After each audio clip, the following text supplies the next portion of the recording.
오늘 우리에게 주신 하나님 말씀은 구약 성경 욥기 21장 17절부터 34절까지의 말씀입니다.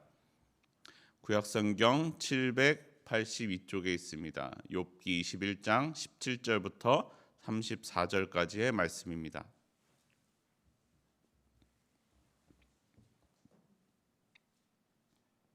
저와 여러분이 한 절씩 교독하겠습니다. 악인의 등불이 꺼짐과 재앙이 그들에게 닥침과 하나님이 진노하사 그들을 곤고하게 하심이 몇 번인가.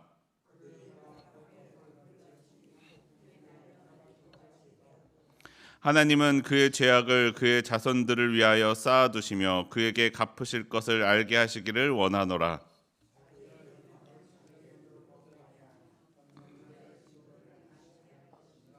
그의 달수가 다하면 자기 집에 대하여 무슨 관계가 있겠느냐.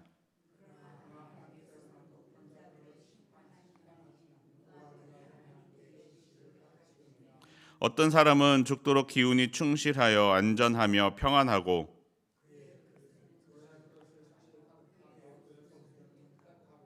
어떤 사람은 마음의 고통을 품고 죽음으로 행복을 맛보지 못하는도다.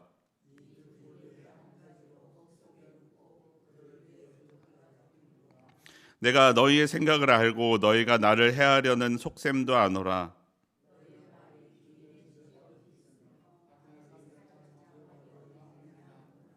너희가 길 가는 사람들에게 묻지 아니하였느냐? 그들의 증거를 알지 못하느냐?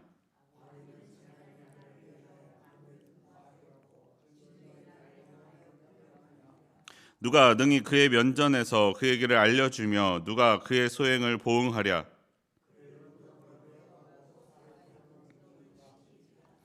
그는 골짜기 흙덩이를 달게 여기리니 많은 사람들이 그보다 앞서갔으며 모든 사람이 그의 뒤에 줄지었느니라. 너희 대답은 거짓일 뿐이니라. 아멘.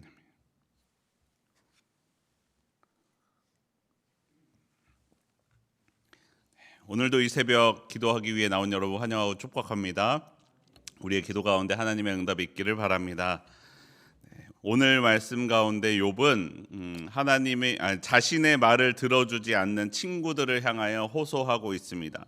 너희 말만 하지 말고 내 말 좀 들어달라라는 것이 오늘의 본문 21장 1절부터 오늘 본문까지의 말씀입니다. 욥의 상황을 생각해 보십시오, 여러분. 욥은 지금 고통 가운데 있었습니다. 욥이 당한 고난을 생각해 본다면 욥의 상황은 정말로 불안하고 두려웠을 것입니다. 하지만 욥에게 진짜 중요한 문제는 지금 당하고 있는 고난 그 자체가 아니었습니다. 이제 욥에게는 이 썩어질 육신이 중요하지 않았습니다. 문제는 욥이 하나님 앞에 무슨 죄가 있느냐 하는 것이었습니다. 내가 생각하기에는 죄가 없는데 내가 무슨 죄가 있는가, 내 죄는 무엇인가 고민하며 걱정하며 내가 도대체 무엇을 회개해야 할까라고 생각하게 됩니다. 하나님은 욥의 죄가 무엇인지 알려주시지 않는가 고민하고 걱정할 수밖에 없었습니다. 그래서 욥은 친구들의 말을 하나씩 차례로 반박하기 시작합니다. 악한 사람이 심판을 받고 선한 사람이 복을 받는다고 이야기하는 친구들을 향하여 오히려 삶의 상황은 그렇지 않다는 것을 이야기하기 시작합니다. 여러분 주위 사람들을 한번 생각해 보십시오. 어떠신가요? 악한 사람은 심판받고 선하게 살면 복을 다 받으시나요? 아니면 반대로 악한 사람이 더 승승장구하고 착한 사람은 고난 가운데 살고 있는 모습을 더 많이 만나게 되시나요? 우리 인터넷에 그런 사진들이 돌더라고요. 옛날에 친일하고 나쁜 짓 했던 사람들은 큰 집에 살고 독립운동 했던 분들의 후손들은 아주 고통 가운데 살고 있는 모습들이 나오기도 하더라고요. 속담에 이런 말이 있죠. 때린 놈은 다리를 뻗고 자도 때린 놈은 다리를 뻗지 못하고 자도 맞은 놈은 다리 뻗고 잔다. 남에게 해를 입힌 사람은 불안해하면서 잠을 제대로 못 자지만 해를 당한 사람은 오히려 마음이 편하다라는 것이죠. 근데 현실은 사실은 그렇지 않죠. 정말로 악한 사람은 때리고도 누가 나를 해야겠어라고 생각하면서 다리 뻗고 마음 편하게 잡니다. 근데 맞은 사람은 또 맞을까 걱정하면서 웅크리고 자게 되는 모습들도 많이 있죠. 여러분 욥은 그래서 이렇게 말씀합니다. 21장 13절부터 15절까지 우리가 읽지 않은 말씀이지만 이렇게 말씀합니다. 그들의 날을 행복하게 지내다가 잠깐 사이에 스올에 내려가느니라. 그러할지라도 그들은 하나님께 말하기를 우리를 떠나소서 우리가 주의 도리 알기를 바라지 아니하나이다.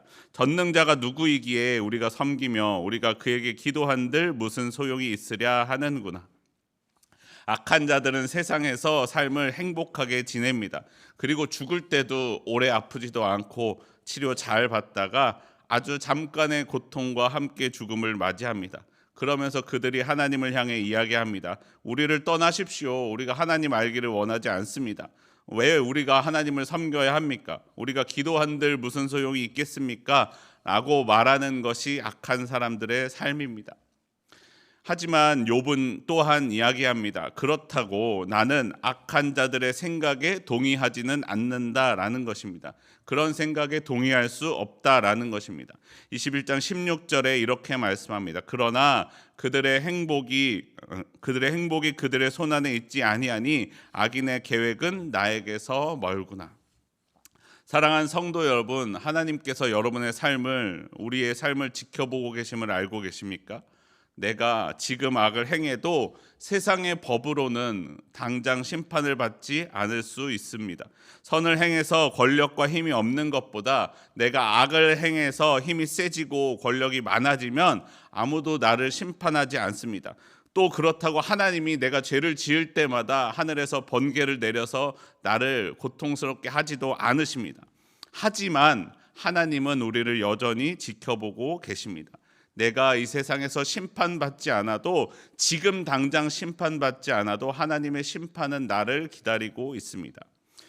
창세기를 보시면 요셉은 이렇게 말씀합니다. 아무도 없는 빈집에서 아무도 모를 때에 자신을 유혹하는 보디발의 아내를 향하여 이렇게 말씀합니다. 내가 어찌 이 큰 악을 행하여 하나님께 죄를 지으리이까.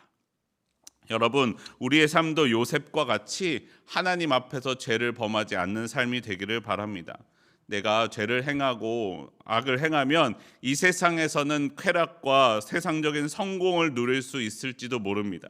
하지만 여러분, 우리는 세상에서의 성공과 만족보다 이후에 영원토록 함께 하실 하나님과 동행하는 것을 선택하며 살아가는 저와 여러분의 삶이 되기를 바랍니다. 또한 그렇게 욥을 향하여 이야기하는 인과응보를 이야기하는 친구들을 향하여 차례차례 이제 반박하기 시작합니다.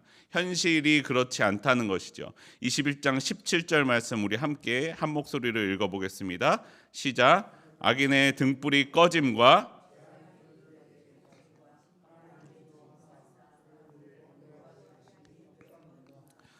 욥은 말씀합니다. 악한 사람들이 죄를 지어서 고통받는 것이 몇 번이나 되겠습니까? 악하다고 선한 사람은 받지 않는 재앙을 만나는 것이 몇 번이냐 되냐는 것입니다. 아니, 오히려 생각해 보십시오. 선하게 산 사람도 고난을 만납니다. 병에 걸리기도 합니다. 사고를 당하기도 합니다. 욥의 친구들이 말하는 인과응보의 신앙이 절대적으로 맞지 않는 것임을 항변하고 있습니다. 그 사람들의 삶과는 상관없이 어떤 사람은 죽을 때까지 기력이 정정하다가 죽기도 합니다.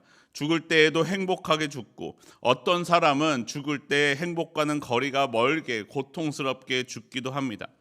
그러나 또 결국 여러분, 그들의 삶의 나중을 보십시오. 26절의 말씀처럼 모든 사람은 흙 속에 눕고 구더기가 덮이는 신세가 되어버립니다. 그렇지 않은 사람은 아무도 없습니다. 그래서 욥은 이렇게 이야기합니다. 21장 22절 말씀입니다. 그러나 하나님께서는 높은 자들을 심판하시나니 누가 능히 하나님께 지식을 가르치겠느냐. 과연 왜 하나님이 악인을 바로 심판하시지 않으시고 그 죄악을 쌓아두고만 계시는지 사람으로서는 다 알 수 없음을 고백합니다. 그렇기에 욥의 친구들이 말하는 인과응보의 신앙으로는 하나님을 다 이해할 수 없음을 이야기하는 것입니다. 그럼 여러분, 오늘날 우리들에게 필요한 것은 무엇이겠습니까? 고통을 받고 있는 욥에게 진정으로 필요한 것이 무엇입니까? 친구들의 위로와 격려, 그리고 사랑과 함께 해주는 것이 필요하지 않았겠습니까? 하지만 친구들은 욥을 찾아와서는 위로해 주지는 않고 충고하고 있었습니다. 아니, 충고도 아니라 욥에게 너는 이런 잘못이 있다라고 지적하고 있습니다. 그리고 고난을 당하지 않고 있는 자신의 선함을 하나님 앞에 이야기하고 싶어 한다라는 것입니다. 욥은 그런 친구들의 모습을 잘 알고 있었습니다. 그래서 욥의 그런 친구들의 모습을 지적하고 있습니다. 위로하는 것 같아 보이지만 실상은 너희가 그렇지 않다라는 것입니다. 21장 27절과 34절에서 이렇게 두 번 이야기합니다. 내가 너희의 생각을 알고 너희가 나를 해하려는 속셈도 아노라. 34절입니다. 그런데도 너희는 나를 헛되이 위로하려느냐? 너희 대답은 거짓일 뿐이니라.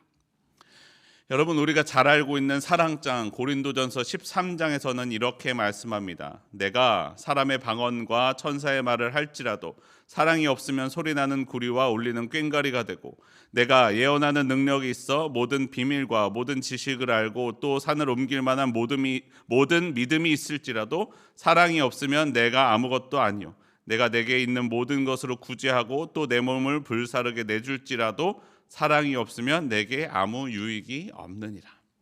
여러분, 여러분의 가운데는 사랑이 있으십니까? 저의 가운데는 사랑이 있을까요? 돌아보게 합니다.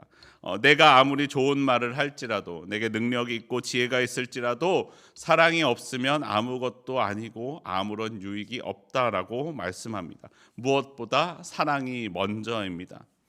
사랑하는 성도 여러분, 우리 가운데 사랑이 있겠죠? 한번 멈칫하게 되죠. 네, 여러분, 우리 가운데 하나님을 닮은 사랑이 있기를 원합니다.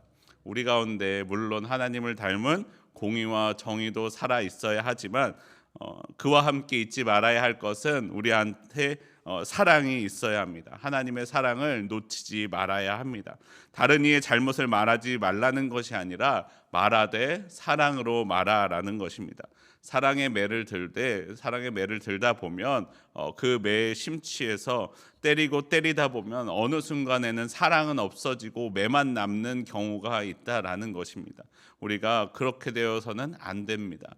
사랑을 늘 잊지 말아야 합니다. 여러분, 오늘 하루 가운데 이웃을 향하여 사랑을 실천하는 삶이 되기를 원합니다. 오늘 우리의 삶에 사랑이 살아있는 저와 여러분의 삶이 되기를 소원합니다. 우리 함께 기도하겠습니다. 하나님, 우리로서는 하나님의 그 뜻을 다 알지 못하는 존재임을 고백합니다. 주여, 우리 가운데 함께하여 주시옵소서.